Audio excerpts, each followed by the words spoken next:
Proud of You is a parenting advice podcast and support group for dads hosted by two goofy dads.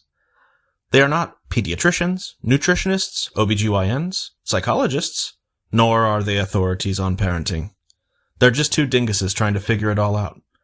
Their advice should not be taken as expert information. Parenting looks different for everyone, and there's no wrong way to be a dad. Frankly, if you're taking the time to listen to a podcast about it, you're already doing a great job. And these dads are proud of you. Ladies and gentlemen, can I please have your attention? I've just been handed an urgent and horrifying news story. And I need all of you to stop what you're doing and listen.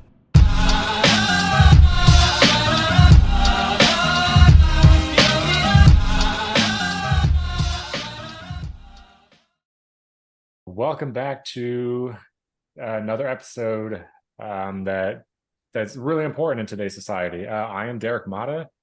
And I am Andrew Goody, and we are proud of you. This is a parenting dad advice podcast. We talk about life as dads, the ups, the downs, the realities, and go through all the craziness. It's not professional advice. It is a support group at best. Today, we have somebody very close to my heart, my second father, Randy Malinsky, of Dad Skies fame. Randy, welcome to the group. Thank you, guys. It's good to be here. So Randy and I have known each other for a little over a decade now.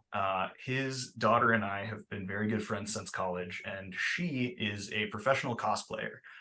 And she goes by Amber Skies. You may be familiar with her work online. And Randy, being her dad, is Dad Skies. And he is the con dad at every convention, and the father to all. So we wanted to have him on here because, you know, in the modern world, parenting is a lot more complicated than it used to be, right? When I was a kid, you got kicked out the door when the sun came up. You came back when the streetlights came on. What happened in between was a mystery. Somewhere my mom is screaming that she watched me a lot more closely than that. But but in the modern world of you know, internet safety and, you know, cell phones and everything, it's a very different environment. And Randy has a really unique perspective, being somebody who supports a cosplayer. So tell us a little bit about, first tell us about yourself. You know, I obviously know your family situation, but give us a rundown. My daughter Amber, she got interested during college when she met you, dressing up. It was a Halloween, was her first costuming that she really went all out. And she did Sergeant Calhoun from Wreck-It Ralph. And we then proceeded to go to San Diego Comic-Con. And with that, she standing in the aisles, we're walking in as a family, and we're just guests, and lines of people stood 30 people deep to take her picture with her. And we're like, oh, okay, fabulous, thank you. And we're standing in front of this booth, and we're there, and we're taking pictures, and we turn around, we're like, oh, we're so sorry, we're blocking you. And this gentleman does the voice of Kim Possible's villain. And we're like, oh, wow, that's very cool. And at this time, she was dressed up as Kim Possible there. And we're like, oh, yeah, that's great. He's like, yeah, that's me. And we turn and we're like, oh, it's John DiMaggio. Oh, hello, sorry. And it's like, no, come on over. So he greets us, and just very friendly. That was the amazing thing about a lot of these people. They're just, and we start chatting for a good 15, 20 minutes, taking selfies and stuff. And we're like, he's like, you need to go over and meet Steve Silvers. He's the creator of Kim Possible. He's like 3 aisles down. You got to go by and stop by. So absolutely, we said. So we run over there, and he sees Amber coming up and just comes out of the booth with his wife and greets her, and just as exuberant as can be, and chats up and just it talks to her. And she's like, I'm just starting. This is something so much fun. And he gives her an original watercolor and signs it to Amber. thanks for keeping Kim alive, and hands it to her. And we're like, cosplay is the greatest thing in the world. We're like, famous people talk to you and give you things. So that was the start of it all. Yeah, it was pretty amazing, and it's been a complete ride ever since. Background of me, I'm an artist, grew up as an artist. My mother was an artist. Amber is an artist. She is the best of all of us when it comes to that. So for me, this is what I love to do. I was that 1980 kid playing D&D, but I was the jock nerd. So I did all the sports. Like he said, we were outdoors playing all day long and came home eventually. And when it was dinner time. But I was the gaming kid. I was the youngest. So I had an older brother that was the real drum major nerd, if you want to call him that, when it came to that. And he was the one that introduced me into board games. And back then it was the little chit-based tactical tank battle games where you had all the little squares that were the tanks and the infantries, and you'd spend weeks playing a game. And it was distinctly not the thing that the cool kids do the way it is now.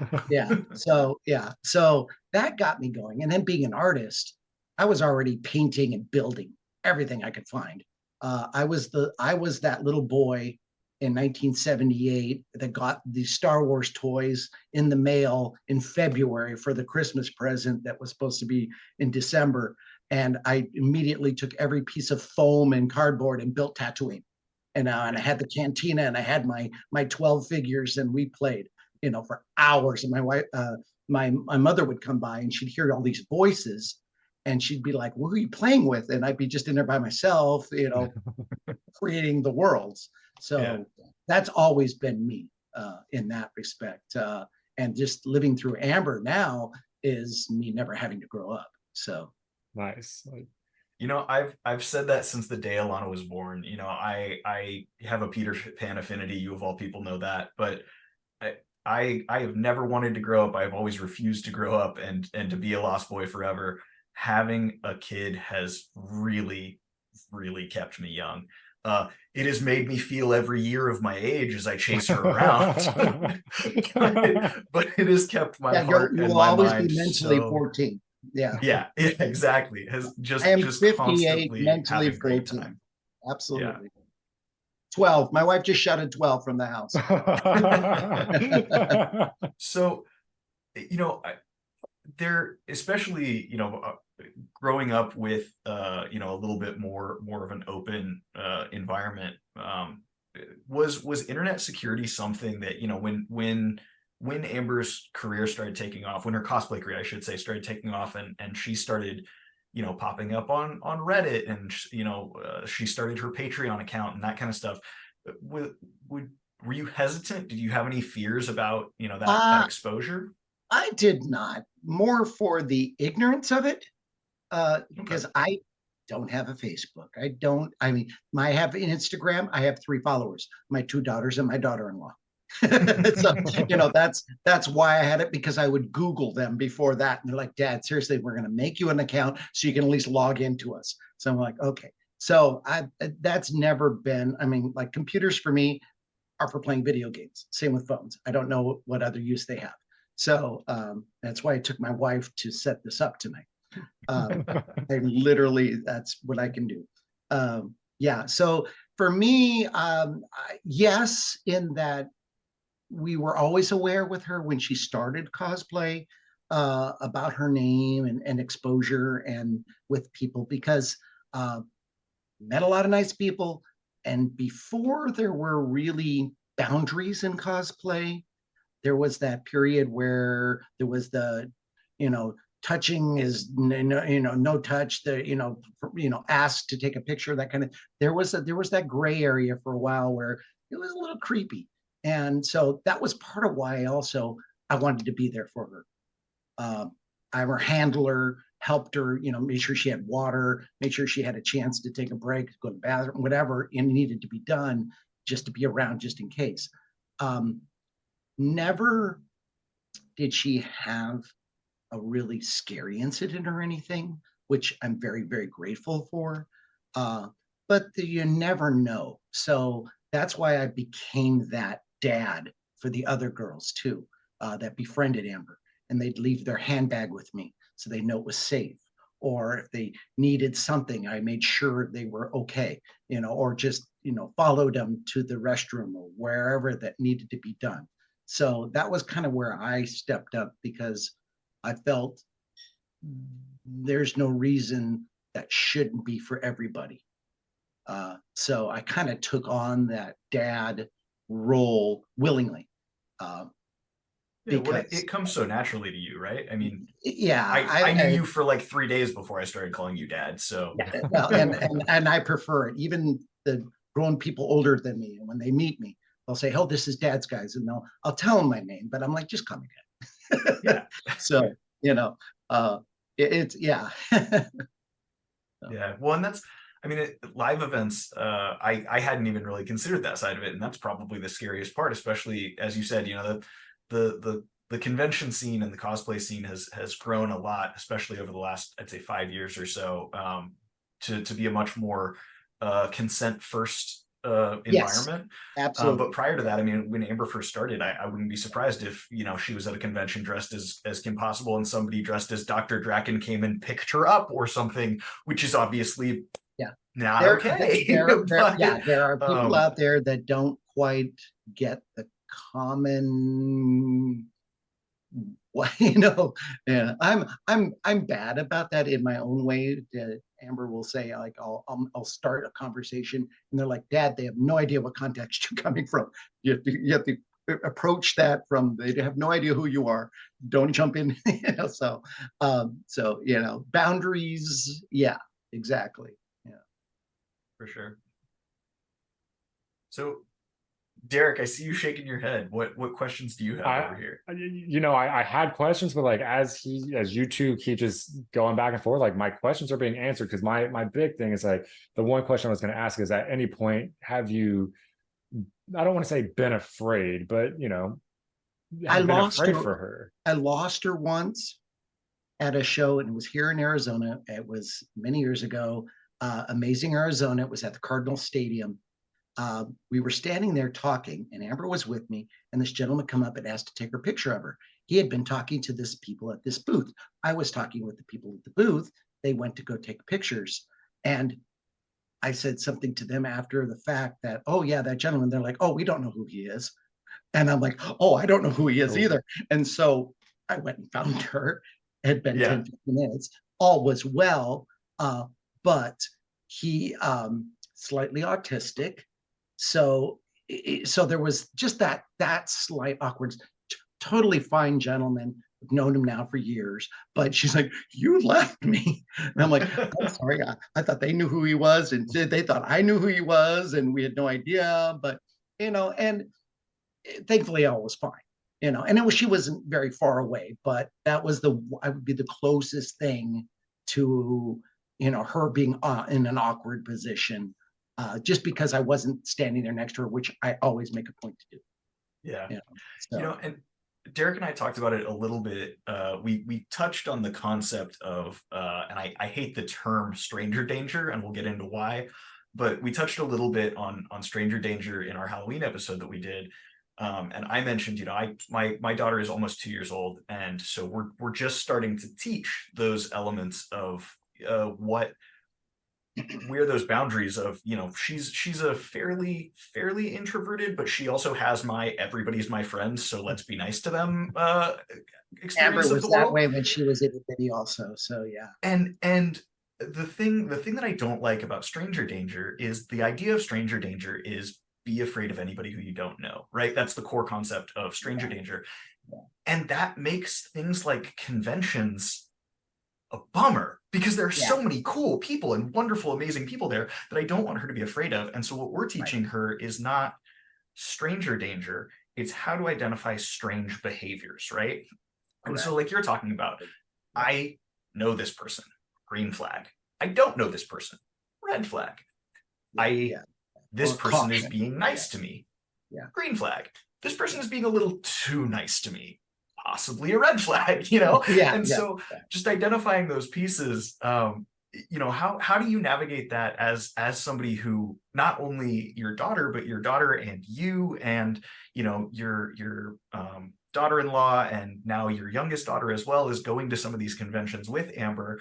How do you kind of navigate that with, do you, as the de facto dad, do you set some ground rules of, hey, if anybody comes up to you in a Satan cosplay? No, because they're, I mean, you're all acting, you're all pretending, you're all playing. So I've never judged any of that kind of thing. The kids are better about it than me. I'm the bad puppy. I'm the one that they kind of like, Dad, no, that's stranger danger for you. I would be the one that would wander into the van, unfortunately. Well, I mean, at San Diego Comic-Con, somebody tells you that they have dice in a van. How do you not get into the van? Well, yeah, what kind? Are they sparkly? Yeah, exactly. No, so no, I have never had where that was something. I mean, like I said, the girls they're all sharp enough and know, thankfully. And I mean, it wasn't like you where you've got a young one you're bringing up. Mine was a grown adult.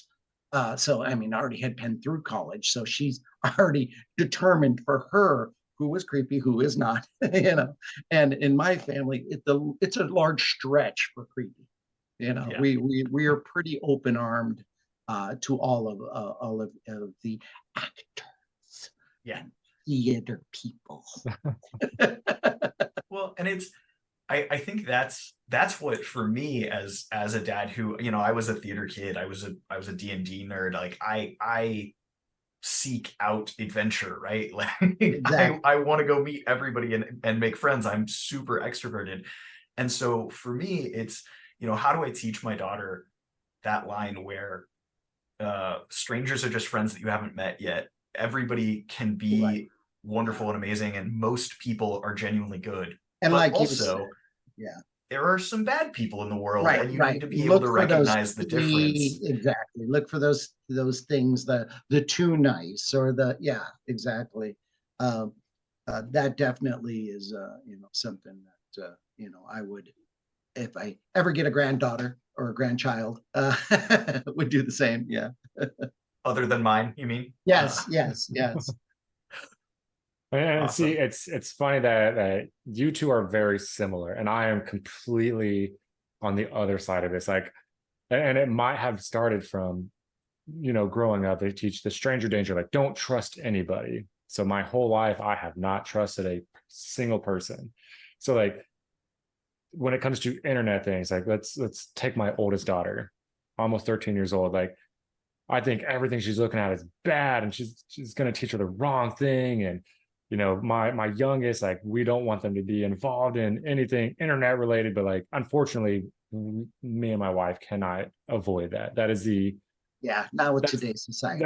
Exactly. So it's that like is part of your everyday life. Exactly. So how do I teach my kids that, like you said, like, not everybody's bad. Like, just you have to go and find those people. Like, what are those kind of trust them to know when they've gone somewhere that, this is not something mom and dad will like. I better not, that kind but when I don't like anything, like, they're going to see the same thing. Like, so I guess, like, that's my issue, is like, how would somebody similar to myself teach, people whose daughters want to do, children, I don't even say want to daughters, because I know there are a lot of males who do cosplay too. Like, my son would have been he's the one in the middle. My son Brandon, he was between the two girls, and he was the one that was on the computer 24/7. He played competitive Dota at 2 or 3 in the morning, and I'd hear him yelling at people, cussing them out. I'm like, don't make the grown men cry. Stop that, son. That's not nice. But he would be the one that we'd get the information from Cox saying, hi, we see that you downloaded Deadpool, that movie that's coming out next week. We'd like you to not do, and I'd have to walk into his room and go, son, please delete Deadpool that comes out next week.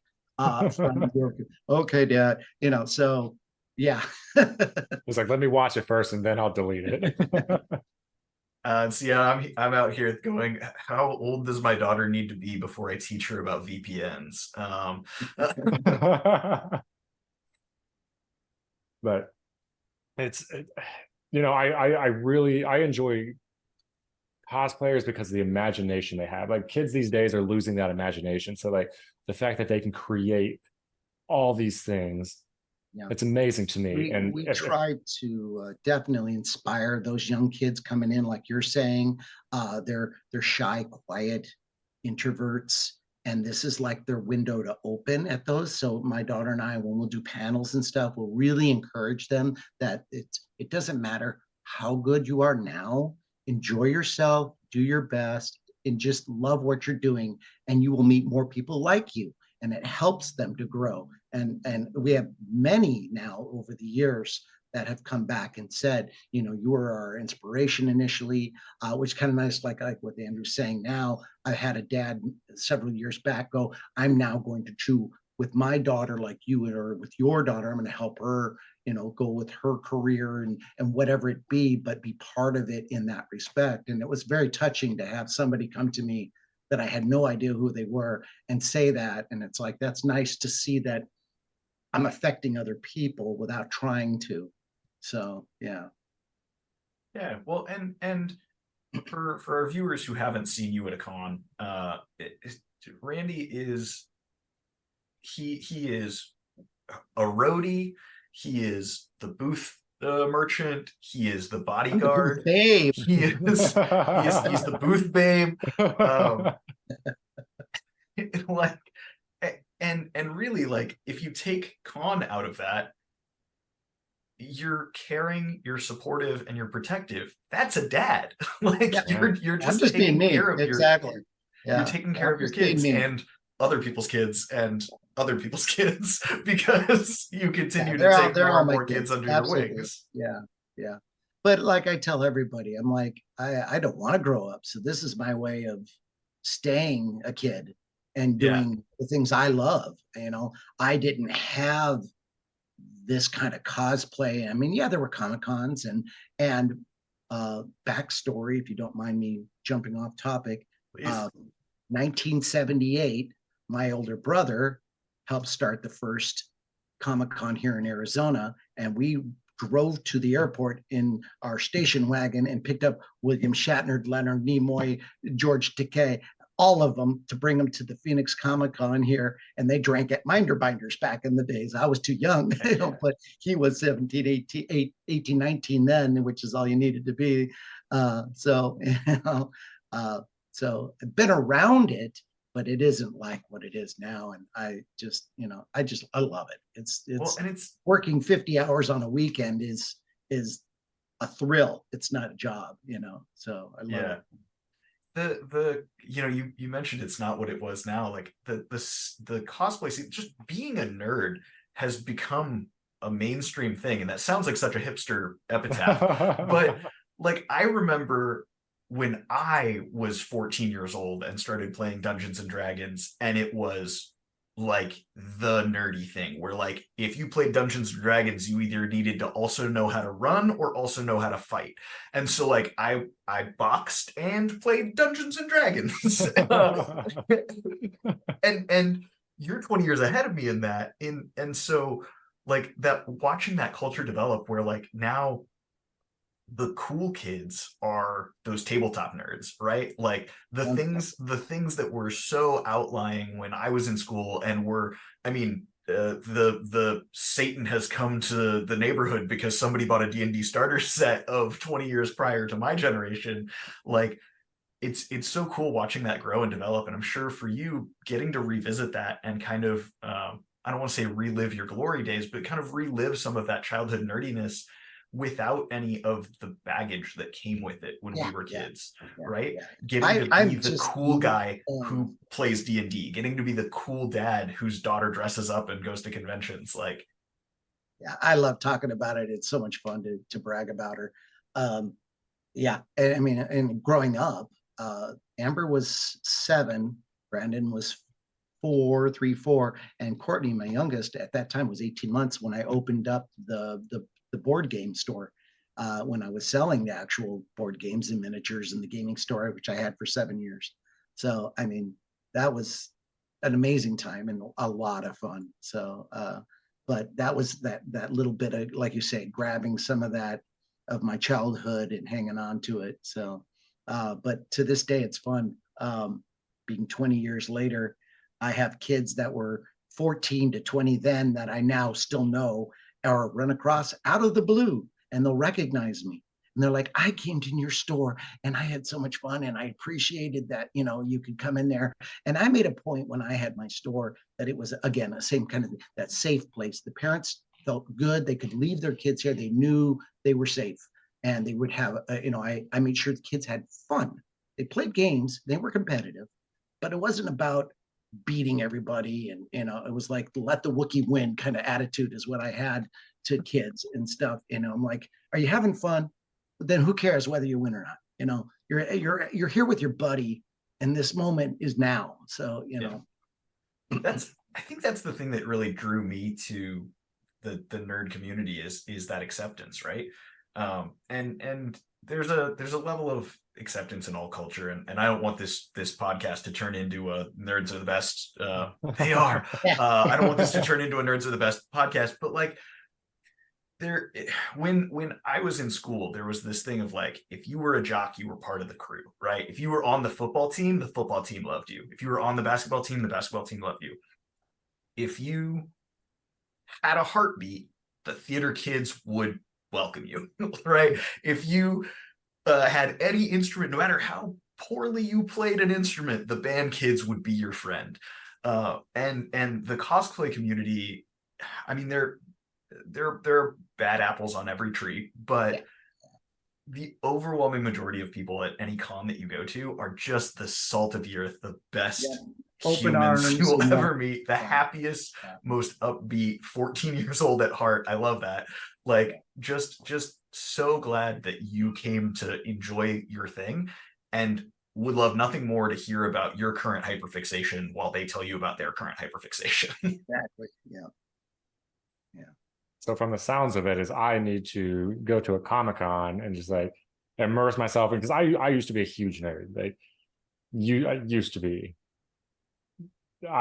Because of the time we grew up in Goody, like nerds weren't those cool kids. And I always wanted to be the cool kid, but I never could be. Like, and so I kind of lost that part of myself. And like, look at the two of you, smiles and happiness is all these stories. And I'm like, man, like I want that for myself. And I bet other people who are in my same shoes think the same thing. Like, it's okay to embrace that nerd side of us again. Like, like I said, I'm the biggest kid there is out there, most people say, and it never ends. And you never have to give it up. It's there waiting for you. Enjoy it and love it for what it is. And just be happy. I mean, that's all it's about, is just enjoy yourself again, whatever it be, and definitely, don't feel you're too old or it's too late. You could definitely, I'm never going to stop playing D&D. I mean, I scratch build terrain. I'm building stuff, for Fitz Madrid, 98 KUPD. I don't know if I'm allowed to do that, but I built a whole bunch of stuff for him and all kinds of different people, because we're all grown up nerds, and so what? It's a blast. It's great. I love what, honestly, that I see as an upside for COVID, if you could ever say there is one, was that it did open up the world for the gaming and the kids online, because you had the ability. Where I was, you had to be face to face. Now you can play across the country with each other. So, I mean, it's amazing the opportunity that has opened up for all of you, and via this kind of media, to interact with people. So, it's fabulous. I mean, I just really envy what you guys have now, what we could have had then and done, so. Yeah, and I'm a huge proponent for it's never too late to start anything. I'm a lifetime learner. I want to start a new hobby, and my wife will accuse me of being a hobby collector because I just keep finding new ones that I like. But I'm guilty. I'm a huge proponent of the fact that you can start anything whenever you want. But I also think as a dad, right? Because this podcast is dad centric. We talk about dad life. I think having kids is a great excuse, right? If Oh, it's a second you've chance. never been able to push yourself across that line for whatever reason, it's usually social pressure, but sometimes it's a personal thing or the culture that you're in, the family that you're in, whatever. Having a kid is a great excuse to be like, oh, I'm getting into cosplay because my daughter likes it. I'm gonna start watching Disney movies. I'm gonna start watching anime. I'm gonna start and this can go the other way, right? I'm gonna start playing soccer because my kid is really into sports. I'm gonna start watching football because I think my daughter is a big Steelers fan, whatever that looks like. Just use it as an excuse, use it as your scapegoat. Because Randy, you talked about going to conventions and being able to kind of live vicariously through your kid that way. My wife and I joke all the time that one of the best things about having a toddler is that nobody looks at us weird when we go to playgrounds. Absolutely. Because I love running, jumping, climbing trees, sliding down slides, swinging on swings. But if you show up at a playground, like a neighborhood playground, as a 30-year-old with no kids and swing on the swing set because it's really fun to swing on a swing set, you're not going to be allowed within 100 yards of a school zone pretty soon. But then like we have a kid and now it's like, hey babe, do you want to go to the park? I mean, hey babe, Alana wants to go to the park. Do you want to come with us? And so I think that, being able to reinvent yourself is one of the great things of being a dad. And then you can, as we've said before, I want my kid to be better than me. I want my daughter to be more interesting and have more hobbies and be more global and cultured than I am. To do that, I need to pick up those things. And so I'm going to show her, hey, dad's getting into new hobbies. Dad is starting a new adventure, right? And it also gives you the awesome opportunity of failing in front of your kids, which is a whole nother great lesson to teach them, right? Because you're not going to be the best cosplayer at the convention. Your first poorly sewn, terribly foamed costume that you throw together. You're not going to be the best soccer player in your intramural dad league when you show up having never kicked a ball, right? And that's a great lesson to teach your kids is just have fun, do the thing anyway. You don't have to be the best at it. And if you just keep doing it and you keep having fun, you'll get better and better. And maybe you'll be the best and maybe you won't be the best. You don't have to be the best at everything. Yeah. Eventually you have to admit that, like you said, like you don't have to be the best. As kids, I have an almost teenager and he has that mindset. I have to be better than everyone. And like, I have that same mindset and so I don't want to fail. And when I do, I'm like, God, I'm so terrible. Like, it's okay. Like you said, like, it's okay to fail, but admit you've made that failure and learn from that failure. I like that. Yeah. No, I think it's awesome. And I think it's really important. And we've talked about the constant dichotomy of having your space, having space with your kids, right? Being a dad and being, Andrew Goody is an important thing to have. But I think sharing hobbies with your kids is really important and is a really great bonding experience there and can be both of those things, right? Because Randy, to use you as an example, Amber loves cosplay and that kind of drug you in the door and now you also love cosplay, but you do your own cosplays and they're not all pieces to assist her. Sometimes you're just doing it for fun. And so you get that father-daughter moment of you're having your time and she's doing her thing, but you're both able to share and bond over it. Yeah, absolutely. And I think that's awesome. It's just something else you both have, like you said, to share and bond with. Being a board. I know it was so funny. I really wanted desperately for my son to love Star Wars like I do, and he a couple of years, and then he was done with it. And it's like, oh, but it's okay. It's all right. You don't have to love it as much as me. I still have all the cool autographs. So yeah, and that's a great point that you can introduce a hobby to your kids or your kids can introduce a hobby to you, and maybe you share it and bond over it and you don't like it, or they don't like your hobby. And that in and of itself is a bonding experience where you learn that you're your own person and they're their own person. And Yeah, then uh, likes don't have to be the same. Yeah, no, absolutely. Like I said, I mean, my kids all love to play board games, but they're not like, I mean, they'll play, but I'll play all the time. well, and I'd play a there's different 24/7 D&D yeah game. there's different levels of that too, right? Because like I have friends who like to play board games that don't like to play D&D because of, it's a different type of like, yeah, Monopoly and Dungeons and Dragons are board games, but they're very different board games.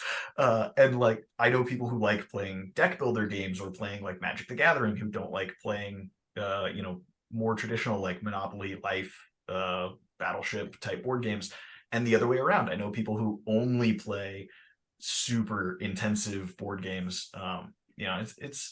It's all a spectrum, and in the same way that it goes for sports, right? Not every soccer fan is a baseball fan, and not every football fan is a basketball fan.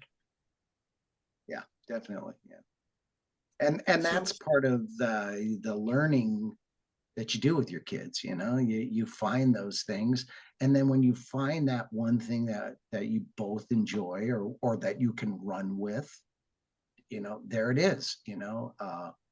It could be simply reading. You both are book lovers and love to read, so you could just kick back together and maybe not even read the same kind of material, but it's a bonding still to be around doing something. You're sharing a moment.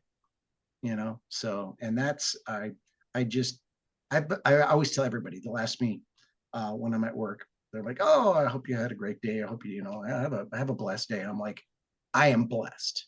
I have a fabulous family. I've had a wonderful life.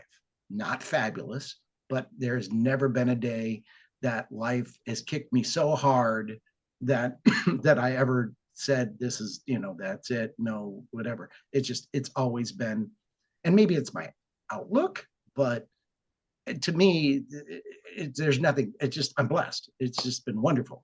I love my kids. I love my wife. It's just been wonderful. Regardless of the simple life that I lead or whatever it is, I just truly enjoy what I have.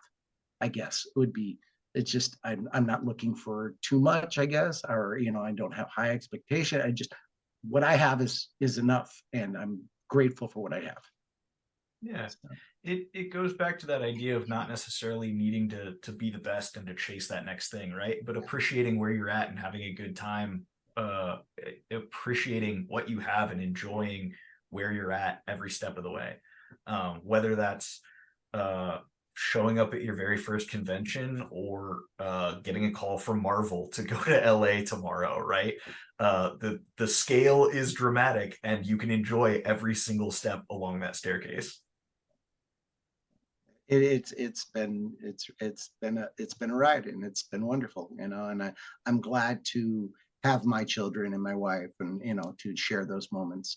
And I have to praise my wife for the many Comic-Cons that she's come to, because that is not her favorite thing, but she's there for us. So a lot of praise in that. So all those moms out there willing to tag along.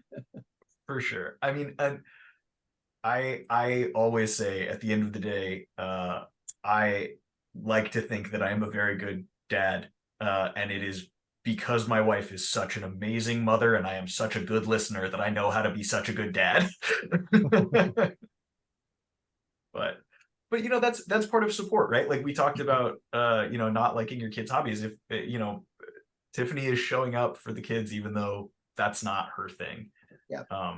And now she gets the double dip of she's supporting Amber and she's supporting you.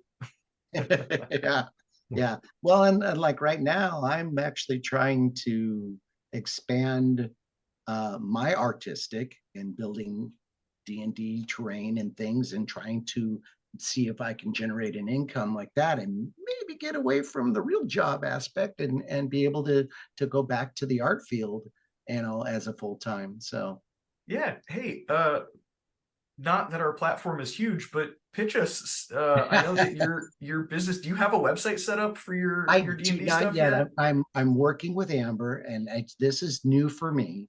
Uh, so it's Dungeons, Dragons, and Dads, guys. that's my shtick. And I do just have an email right now, but we're trying to get her an actual shop page for all of her stuff and get her off Etsy so that she can do that. And then I'm going to have a whole D&D page attached with that. So, because I am of promoting her more than myself anyway. So I would rather it went towards her direction anyhow. But I'm there, and glad to help in any way, information wise, or make something for somebody. So, Yeah. Well, until you get your website set up, if anybody is watching this and wants amazing D&D terrain or minis or paint jobs or cosplay or props, because Randy does everything and he's very humble and won't say it, but he is phenomenal at it. It sounds like go follow Amber Skies on creations or cosplays. Creations is what she's running with now with her art. Yeah. So, but Yeah, and if you she's Google Amber one of the Skies, her top Instagram, three in her the Facebook world is page, it's all Nebula up. and the Guardians of Galaxy. So she's definitely got some looks out there. So For sure. So go follow her page. Go give Randy some support. I'm sure if you DM Amber on any of her social medias that you want some D&D minis from her dad, she will happily pass the message along and put you in touch with Dungeons and Dragons and Dad's guys to get all of your maker needs met. I do believe I made you a Mind Flayer Zoidberg figure one time. You did make me a Mind Flayer Zoidberg one time. It's great. I'll post it on our Instagram for our viewers. So go follow us at Proud of You Dads or Proud of You Dads on Instagram, and we'll throw it up on the Twitter too. So Yeah, put something up there, please. awesome. I'm curious because I want to see what this looks like, right? Yeah. I don't know the whole world. I told you a couple weeks ago that I wanted to get into it. So like I'm curious about the whole world that you guys are discussing, that obviously like I probably have this lost look on my face. But I'm curious about it. And there might be other dads who are just starting into it who want to talk to guys like you. If you ever imagined as a kid and played in your room by yourself with your GI Joes or whatever, that was my childhood. It's the same thing. It literally is. I mean, you're just sitting around a table with other people doing the exact same thing with you, and you have fun. My favorite description of especially 5th edition Dungeons and Dragons, because it is very role-playing based, the current generation of Dungeons and Dragons, for those of you who aren't super nerds like Randy and I. My favorite description of Dungeons and Dragons is it's you and a bunch of your friends sitting around a table pretending together, but one person has final veto on who pretends the best. Because your dungeon master is your rules lawyer who can tell you what is and isn't happening, but everybody's just imagining together and we agree to imagine the same thing. I think the best D&D games are the ones that just have fun with it. They're not strict to the rules. And if you come away just enjoying the moment, then that was the best game you can have, even if you don't. I've got a story where while I had my gaming store many years ago, we were playing a game called Deadlands, which is a wonderful Southwest, Wild West undead game.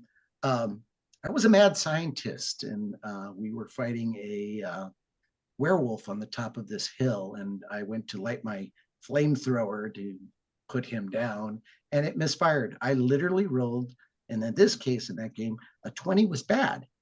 I rolled 3 20s in a row. So, and not only did I critically fail, so being a mad scientist, I had 12, 13 rounds of fuel in the flamethrower to ignite. I also, after the fact, pointed out that I had 6 vials of nitroglycerin within my jacket. So the crater that was left and the game that ended that night, because I killed everyone, fabulous. To this day is one of the best stories we can tell, and it was an utter failure, but it's the greatest game I ever had. Having fun is having fun. It doesn't have to be having fun successfully. That is True. one of the lessons that I have taken away from going on 2 decades of D&D playing is you don't have to do it well to have fun doing it. Nice. Well, Randy, thank you so much for joining us on this episode. It's been an absolute blast hanging out with you, as it always is. Do you have any last words of dad wisdom, any sage advice for maybe new dads out there, or dads who are struggling, or dads whose daughters want to get into something like cosplay, or Don't be afraid to dip your toes into what it is they're doing. Be a part of what they are. Even if it doesn't last and it's a little fad thing they fade through, support them. Be there for them so that you are there in case of, like you said, shady or whatever. They have you as support. They'll appreciate you for it, even if it's just being next to them and being part of it. They'll tell you, especially like yours, Derek, 13, you're at the no dad, you're embarrassing me days. Yeah. But they will tell you they're grateful for it. If not to your face, to somebody else, and it'll get back to you. I promise you. They do.